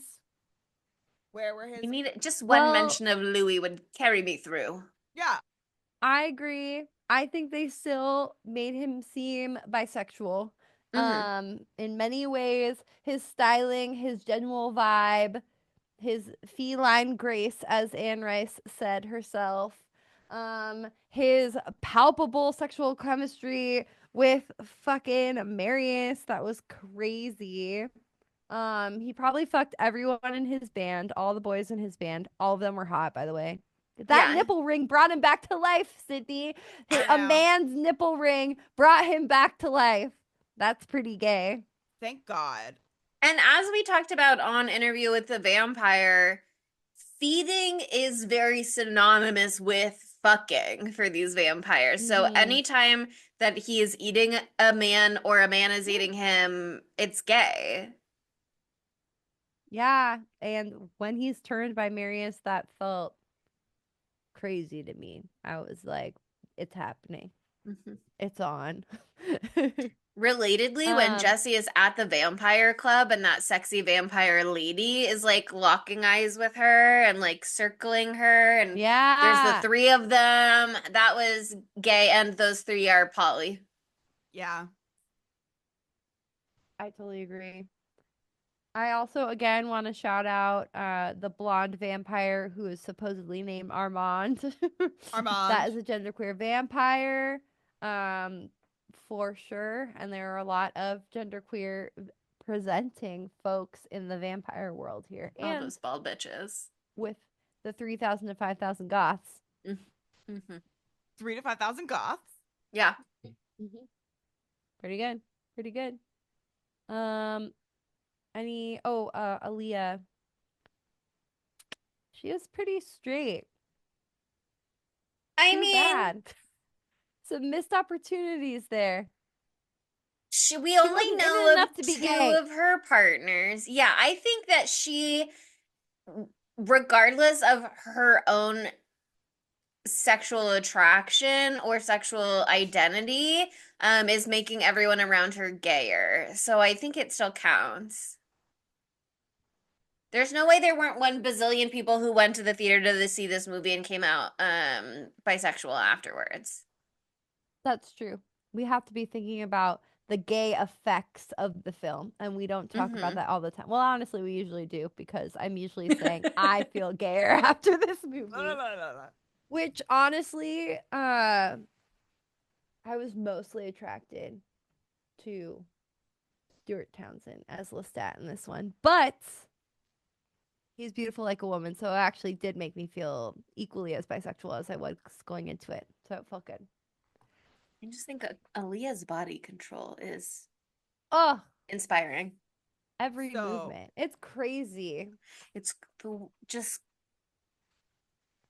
Everything down to the arms, the fingers. Wow. it's Ooh. crazy. Chelsea was feeling it right there. I saw it. You had a little twinkle in my eye. Oh, an important gay thing to say is once again, Chelsea and Sydney and I are actually this time are all dressed as each other's eternal lovers. So Exactly. Sort of. just saying, sort of. Within the context of this film, Within they're the eternal context of lovers. this film, We don't we're know what always talking happens about afterwards. Fruit of the Dam. Yeah. And also, we're dressed like that in every episode. So what else It's is true. new? Mhm. But right now we're in a costume that also shows that. So how wonderful! What a coincidence. Okay. Any other gay thoughts you'd like to share? So many more gay thoughts. I love giving a No, pregnant thank pause. you. Just in case Chelsea wants to say No, thank something. you. Just to put a little pressure on her. Okay. Matthew Lillard, where would we put him in this movie? He would be so perfect in this movie because he did SLC Punk. It's not exactly the same thing, but I feel like he's gone full punk. He can tone it back a little bit, go a little cool guy, and be a new metal hottie. He could be the nipple ring drummer. That would have been Mm. good. Um, let's see. Could be Marius or David. Could be Yeah. one of the 3,000 to 5,000 goths. Mm-hmm. He could. He I could have think been as Armand. David feels very similar to, in a lot of ways, to his character in 13 Ghosts, too. There was a 13 Ghosts mention in the IMDb trivia. Yeah, when Jesse goes to the vampire club, the song Excess by Tricky can be heard playing. The song was previously used in another horror thriller called 13 Ghosts. I know exactly where he Oh. should be. Where? He could be the statue cast of the king. That'd be kind of fun. And then you see his marble throat ripped out for that one bit. Uh-huh. I honestly would have authentically loved him in this movie. Just as the age that he was, I really think that they should have cast him in one of these characters. He would have been a great He could have been David. one He of would have been a those. great Marius. He could have been one of those vampires standing in the crowd, that we're going to attack. He could have been He the could've- kooky one with the long hair who lit on fire first at the end. Yeah. He could have been the manager delivering girls to Lestat and being like, I don't see. I look away. Ooh. He could have been Oh, the that would have been long good. hair surfery vibe guy who was in their band. There's one guy with long hair. Also really hot. Had a neck tattoo. Wow. Crazy. Crazy. Okay, a lot of good placements for him. He really should have been in it, honestly. A lot Yeah. of time we do this segment and I'm like, I want him to be in everything, but he should have been in this one. There is an issue that he wasn't. Mm-hmm. Cast him in the remake. Let's do it. Okay, that brings us to our dumb bitch. Ooh, Okay, I hadn't thought about this at all. unfortunately, it is gonna be our girl Aaliyah because she does want to do all of the murders. But she's Here's the so good thing. at it. She's great at it. And an all-women resort where they worship her, great. New Eden. But like the way she goes about it is wrong, you know? Here's the Like it's a little thing. dumb. It is a dumb bitch thing because she put all of her trust in In a a man man. she In just met. Lestat of all men. In Lestat of all men. Hey, what are you trying to say about my husband? Well, My boyfriend famously Lestat. thirsty, hungry little bitch who has a thirst and hunger unmatched by any of the Egotistical. other vampires. And then she's like, come drink me, Lestat. And then she's like, hey, no, not that much. Oh my God, stop. Like, hello? You looked at him and you saw an ego fit for a king, but he cannot back it up. And then you really thought that you would just be able to trust that you could be in charge of there is that one moment, I have it in my notes because I loved it, where she says, you see how he obeys? You will, or you will all die. And then she moans. And I did love that, but I was like, Lestat really cannot be controlled in this way for more than a few moments at a time. Yeah, no. So Don't with some you of remember the her, part of the movie where he defied all vampire law to go out in public and say, hello, I'm a vampire. I want to be a rock god and I want everybody to come fight me because he loves to break rules. yeah, So just something to yeah. keep in mind. Sorry, That said, I also unfortunately, want to dumb bitch behavior. nom Marius for very similar reasons Mm. because he's the one that made Lestat a vampire in the first place. Bitches be And underestimating then my he boy just Lestat. abandoned him. He just leaves him. That's And baby. What are you that's why talking about? Lestat got so crazy. He got even worse because he has daddy issues. Oh. Wow. Exactly. He has If he didn't abandonment already from issues. his original daddy, Mm-hmm. now second daddy. Fucked him right up. Horrible. Tough out Okay. there. It's those are good ones. I hadn't thought about this at all this time around, but I think it might be Aaliyah and Maria's tie. Yeah, because it's like Jessie gets Um everything she wants, so she Yeah. can't really be the dumb Queen bitch. Jessie, She kind of slays silky it. red She kind of pulls it hair, all off.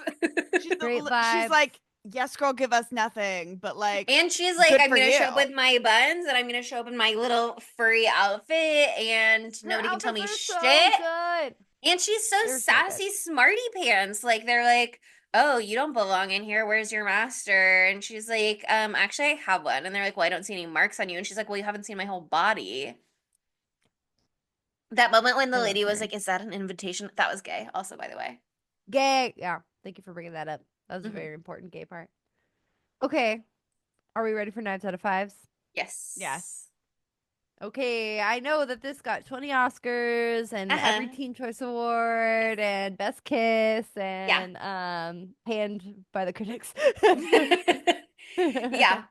On IMDb, this movie has a 5.3 out of 10. And then on Rotten Tomatoes, I'll say audiences first. Audiences gave it 66% fresh. Yay. Oh, Critics, Ooh. however, 17% rotten. So not so good. But Aaliyah was nominated posthumously for Best Villain at the 2002 MTV Movie and TV Awards. So doesn't that make you feel better? did she win? No. Oh, Uh, no. So no, it doesn't. Just nominated. Actually, it didn't. It doesn't. No, it's Sorry. okay. Sorry, I Aaliyah. understand. I understand. I, though, am shocked to hear that this movie is bad, and I just found out today after watching it 2.5 times. I understand fully now. I was in my own little beautiful world where everything is beautiful and everything is cunty and everything is new metal and goth and nothing hurts. Well, actually, a lot of things hurt in this movie. For example, right now, I paused the movie and it's up on my TV that sits right above me as I record. It's just fucking dolls. There's like uh, 45 dolls staring at me right now this entire episode. Mhm. What the fuck is that? What part Yeah. was that? I don't remember that. That could be That's a bad in part. Jesse's bedroom scene at the desert mansion. Yeah. Beginning or the end, either one. It's giving Claudia, honestly. That's what I'm saying, girl. Mm-hmm. It's giving Claudia. Well, okay, I'll go first because I already started. It's my birthday.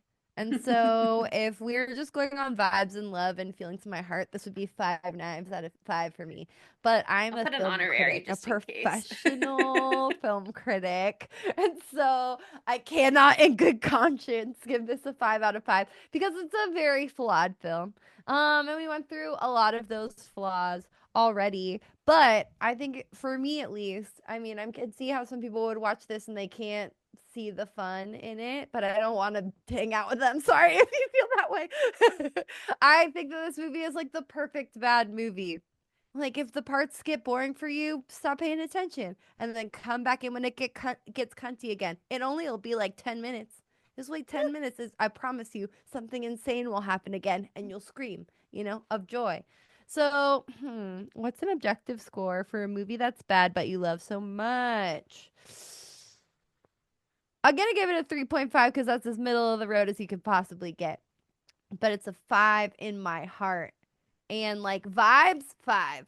Content, 3.5. How about that? Sure. That's how critic would do it. Do you want to go Honestly, next? honestly, same. This movie was better than I thought than I remember it to be. Like I had a Yes. way. It's like, was this movie bad? Yeah. Did I like it? Yeah. I had a great time. There you go. Like, Sometimes it's that simple. here's the thing. If you watch it not knowing anything about the books and doing no research about the books and just being like, well, they didn't explain that much, but who cares? But it doesn't Leather matter. he's shirtless with leather pants, Oh, Yeah. we There's didn't talk about that 3 to enough. 5,000 Goths. Like, His mesh shirt in the concert with the cutouts in the arm. Sorry, Yeah. keep The going. little ties. like again, I want the that. soundtrack alone 5. for this movie is so good. So again, 3.5 out of 5. I had a really good time. Very fair. I'm gonna go just slightly lower than that. I'm very excited to watch season 3 of Interview with a Vampire and then probably after that rewatch this movie at some point. I think it's gonna make a great rewatch. There was so much in this film to appreciate, but on a first viewing, I was so distracted the whole time by being like, where does this fit into the larger narrative? What is canon here? How much of this is made up? What's the deal? How to blah blah blah. Like I was just getting lost in the larger world and then trying to like engage with the movie directly when it has those like slower moments was just a little challenging. um that said, I think once I know what I'm ready for and it's not an hour and 40 minutes of straight Aaliyah and full Akasha story, which is what I came in looking for, I think I'm gonna have a much better go around with it, but I'm gonna give it like a 3.2 knives out of fives because I did like it and I did think it was fun and I think it is worth your time for sure. Totally. Yeah. At the very least, for the music and the like The encapsulation vibes of are crazy. Yeah. this like specific part of Y2K that I never would have been able to access at that time because not only was it cool, which I wasn't, it's like edgy cool, which I couldn't even get there with a 10-foot pole. So it feels good to feel close to it now. At the ripe old age of bleep bleep. No, I'm 32. I am 32. It's my 32nd birthday. I believe 32 and you're the youngest on the podcast. Yeah. Okay, I'm sorry. I just like 32 seems like adult to me a little bit, so I'm a little freaked out about it. But It's actually a Monica. very sexy age. You're gonna learn really soon. Don't worry. Monica, I'm going to be 35 this year. no, I don't think it sounds Like, old. It just seems like I should know more things about my life at 32 than I do. yeah, imagine but how I know a I lot about feel Queen of the at Dam now. 35. So that's gotta do something. That's gotta help with something. But anyway, thank you guys for indulging me on my birthday. I had a wonderful time. You're And it feels so welcome. great to get down with the sickness with you two, and all of you beautiful listeners. And it feels so good to say, bye, seasonal depression. I'm done with that now. Depression's over, party. I conquered it. We conquered it as a podcast. Can you believe that? We'll never be depressed again. Right? Right? We'll never be Right? depressed again. Shooby dooby doo. That's the end. Okay, but Chelsea, I feel like there's something that's been cooking. There's been something percolating with you, bubbling underneath the surface that I feel like that you've been wanting to talk about for maybe what, a calendar year? A Maybe? full What's it? calendar year, just A full about. calendar Yeah. year? Yeah, a full ass year. You've seemed Yeah. distracted for the last year. Why is that? I saw this movie in theaters last year, first week of May, and I did fall asleep in it, but I saw enough that it interests me, and I wanted to know more. And I thought, this movie is part of a isn't that crazy? I fell asleep in it. But it's still worth this. I had a really good dream though while I was asleep. I had a vision of the future. Well, because that movie gave me enough of the aesthetic that I love, which is like the human world and the ruins it leaves behind as the planet moves on around it. And I was very intrigued by that. And I said, I would love to know more about this franchise. And so I thought, I'll throw it all the way back to the beginning. I'll start with the very first movie that came out, I believe, in 1968. And that is The Planet of the Apes. And I was like, this is so fun. Oh my God, we should do these on the pod. And then the name came to me as if from a dream in a movie theater. Planet of the April. And once it occurred to me, I said, well, Whoa, that did you name hear is so that? Say good. it We again. have to do a whole month dedicated to the Planet of the Apes franchise. But like I said, it was the first week of May. So I've been waiting all of this time to circle back, and now I'm so excited to finally bring you guys into the franchise. We're throwing it back to the early ones. That's where we're starting, but we're gonna go through the different eras is the journey I'm taking you on. And it's been I'm a hard excited. road to chart ahead of time because the girlies haven't seen them yet, so they couldn't consult with me on the layout of this Planet of the April month. But I'm so excited to finally get to talk about it with you guys because, like I said, I've been waiting a long time now. This Yeah, is I've never Chelsea's seen a literal single child. one of these. And now we're gonna do a She whole month. This has been my Roman Empire for a year. she literally gestated and gave birth to Planet of the April. Yeah, I And tried the to birth abort is it a couple happening. of times, but But it just really kept coming it back. it, It it wouldn't wanted go to be away. born. It Every wanted time I tried to to be like, I be don't know, these guys born. were like, you're so excited though. And I was like, you're right. I was excited. And the name is so good. So we're doing it. We're doing it, and it's going to be super fun. The name is We're doing amazing. And also, I don't know if you've noticed, but there's kind of been a thing with monkeys going on Yeah. lately. Yeah, monkeys are And really I'm it's not having a moment. And I'm not going to say it's because Chelsea's been putting this energy into the universe for a year, but I'm not going to say that it's not. So I'm not gonna if say you I've been don't manifesting this on a global scale. and so if you don't Better like all the man. apes, blame Chelsea. Yeah. Yeah. Remember when I did this earlier? And remember when we were talking about all the theme months earlier? I do want to be clear with you guys. It is also actually a double feature next week. We're not just starting with Yeah. Planet What of are the we Apes. getting? We're doing Planet of the Apes and Beneath the Planet of the Apes. And I think it's going to be And a really interesting pair. And we're going to have a lovely guest on. My friend Ashley Reese yay. will be joining us to help talk through the 60s vibes, the history, the themes in there. I'm very excited to dive in. These movies are so much more than what I expected when I first decided to throw it back and put it on and just see what the vibes were. And it goes crazy as we go through the franchise. So I'm very excited.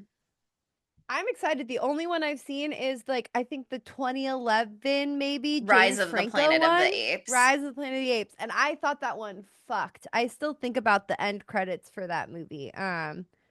And yeah, I think that this is gonna be really fun. I'm excited to dive in. And I've noticed recently that like all of the movies that I say are my favorite horror movies came out in the 70s. So I'm like, I need to be going back further more often. So I'm excited to go back all the way to the 60s next week. I'm really That's gonna be excited for you to fun. see number 3. Ooh. Three's my favorite number, so Wow, the 3's my favorite number. whoa, Oh my crazy. God. There's so much going on here. But anyway, why not give us a compliment? What about give me a compliment? Say happy birthday, Monica. And Say if I happy start a birthday. review on Happy Apple Say birthday, happy birthday, Podcasts. Monica. Say just as cunty as the vampire Lestat. In a Yeah. 5-star review on Apple Podcasts. Wow. Or a 5-star rating, we'll take it, but we love it when you're verbose and positive. So think about it. And why not follow us on social media? We're at spooky_Tuesday on pretty much everything except for Facebook and Tumblr, where we are at Spooky Tuesday Pod. We are also on YouTube, and we are getting so close to 500 subscribers. And I will do another desperate plea because somebody said, I heard your desperate plea, Monica, and I immediately subscribed. So it got me one. And it worked. So it worked. So literally, please, even if you're not going to watch it, just go on there, press subscribe. We're trying to monetize. It would really help out. And we look really cute today. I am Lestat. I at this point have switched back to Monica because my hair fell out and Yeah, I was gonna say I was her tired hair's of longer seeing- now. Yeah. My hair got longer. That was so funny. My hair was like growing as the episode went on.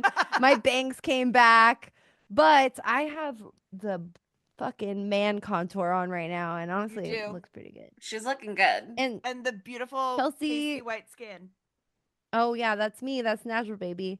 Chelsea sliced her tit open for this episode, which I I took told a her not to do, needle. but We wow, begged her. it and looks then we really were good. like, oh, the commitment is there.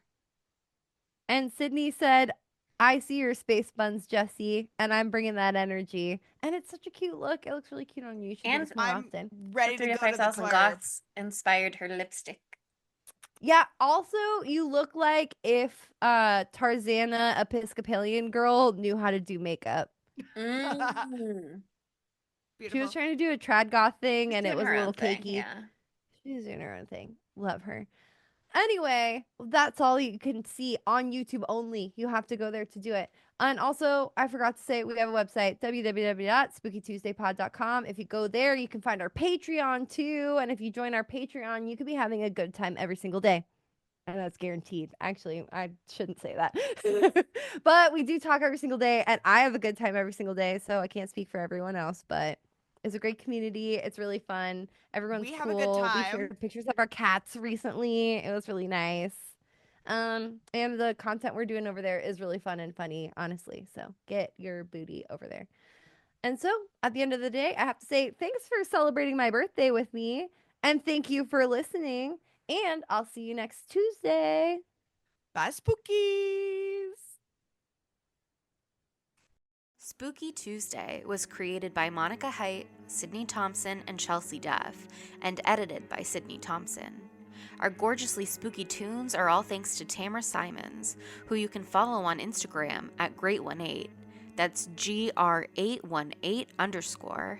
And our podcast art is by Ryan Brom, who you can follow on Instagram at Ryan Brom Art.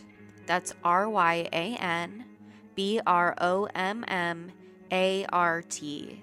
Learn more about Spooky Tuesday at spookytuesdaypod.com and subscribe to our Patreon at patreon.com/spooky_Tuesday.